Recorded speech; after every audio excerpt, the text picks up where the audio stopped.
They flew in by private multi-million-dollar jets, took, as one congressman said, their tin cups and played poor man on Capitol Hill. The big three automakers back pleading for a $25 billion emergency loan, but in the end, Senate Majority Leader Harry Reid called off a vote for the week. More lawmakers are now pushing for Chapter 11 bankruptcy. The White House and congressional Republicans rejected Democrats' plan to dip into the $700 billion bailout.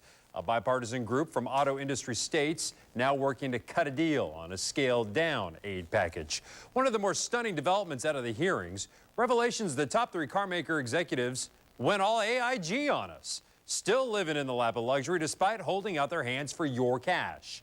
Fox 5's Bob Barnard with the news edge on this one. During this second day of hearings on the Hill, Detroit's big three auto chiefs got another grilling from lawmakers. What assurances do we have that the $25 billion is not just an installment? Other members of Congress expressed outrage over the travel habits of the men sitting in front of them. I'm going to ask the three executives here to raise their hand if they flew here commercial. Let the record show no hands went up. Yes, they flew to Washington in their executive jets.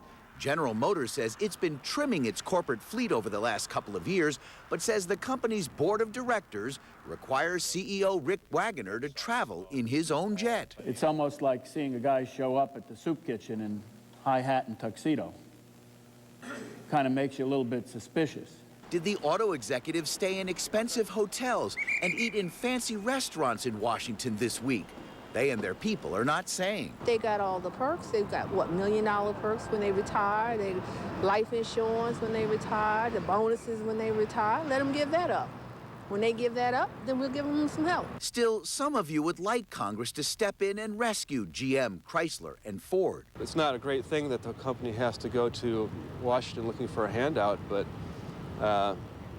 it's a desperate situation. Thomas Martin should know. He says his father worked for Ford for 35 years. My parents stand personally to lose their pension if Ford Motor Company disappears, and that's a big worry for me. Worried about getting a resounding no, the Senate's top Democrat has postponed a vote on an auto industry bailout this week. What's down the road? Who knows? In Washington, Bob Barnard, Fox 5 News.